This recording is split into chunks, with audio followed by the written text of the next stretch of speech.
Hey there, welcome to the GHL Quick Start Guide brought to you by Blazing Interwebs. I'm Jason, and in this video, we're diving into the GHL dashboard, your command center for running your business. Now, this is where you're going to kind of get an overview of everything going on in your business all at a glance. We're skipping the setup, jumping straight into how to use the dashboard for daily operations. Let's get started. When you first log in, usually you're going to see your dashboard.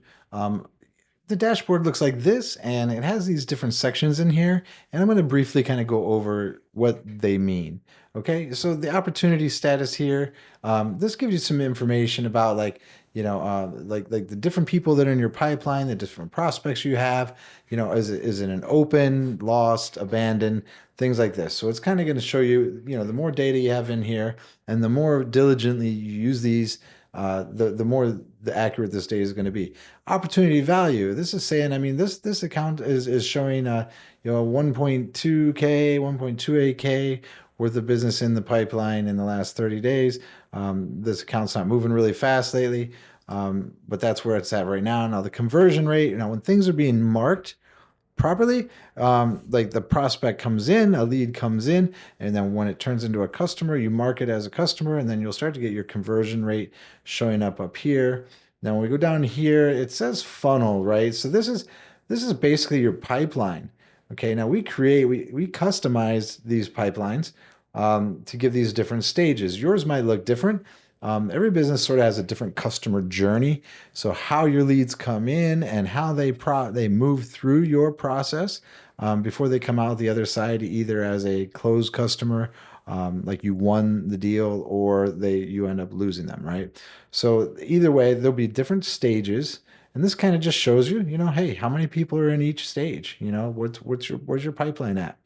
And of course, you can create different pipelines, that are customized differently, and then these things will end up, showing different information in there, right? So right now we're just basically using the prospecting pipeline, so that's where we're at there.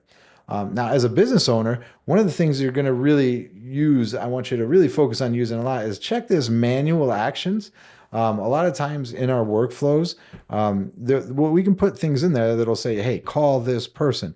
Okay, somebody filled out a form on your website. We had some automations that reached out to them, confirmed that this is who they are. Yes, they're interested in this product. So we set a manual action to ask you to call them to close the deal, or to call them up to see how you can help them.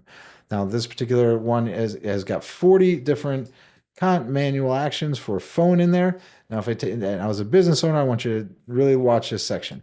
Right now, if I go into here, you can see there's all kinds of these people. They really need to be called. Cool thing is, if I hit the Let's Start button, it's going to kind of start calling people, and I don't want to do that right now.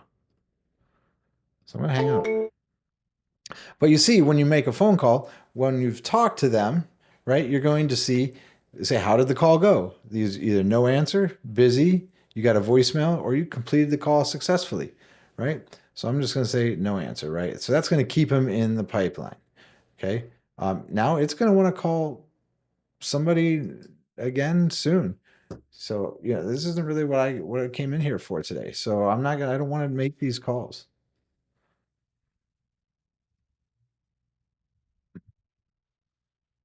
Okay.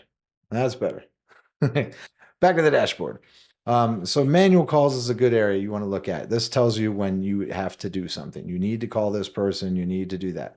Now in tasks, now it's quite possible that you'll have a person that you're working with that's in your system, and you might write yourself a neat little task or something. You're like, I have to follow up with this person in 2 weeks, or no, even better yet, send invoice to customer. Like boom, your tasks show up here. It helps keep you on track. Stage distribution, again, this is similar to up here, like who is in what stage in your pipeline. We're going to come down to the lead source report. This doesn't have a lot of information here right now, but this will show you, okay, this many people have filled out, have chatted with you through the web chat widget on your website. This many people have filled out the form on your website. So it kind of starts to give you information about like how many people are coming in and how they're coming in, right? So now if we've hooked up your Google Analytics, which you should have, right? So you should have Google Analytics set up with your website. And so you get that hooked up. We're going to pull that information right into the dashboard as well, so you can sort of get a, a quick snapshot. How many visits are coming to your website? How many are coming from like social media? How many are coming organically through searches? How many people are just typing it in directly? Page views, things like that. And then here kind of gives you a nice little chart of your traffic ebbs and flows. This particular moment here, I think they had some ads running, so the traffic was higher. Moments where they don't have them, the traffic was lower. So you can kind of see that stuff. A little bit further down, we have the Google Business Profile. Now, this is something that every business should have set up. I mean, it's free, it's on Google, and it's like the modern day Yellow Pages, right? It's like how you find businesses, right? So when you have it set up properly and you have it connected to your software, you'll start to see how many views are coming in, how many searches that have found you, how many people have found you on maps, um, things like that. But this is your Google Business Profile. This is your website up here. So two different things. Down there at the bottom, your Facebook ads report, Google ads report. Now, if we're running ads, we're going to start to see, how many clicks are you getting? How much have you spent? What is your cost per click? And what is your click-through ratio? So the same thing with Google ads. When you're running those, you can kind of see all of these things right on the home page. And I'll mention that this is very customizable. So you can decide, you can move these things around, decide you want them in different places, things like that. And then you can also add more to it.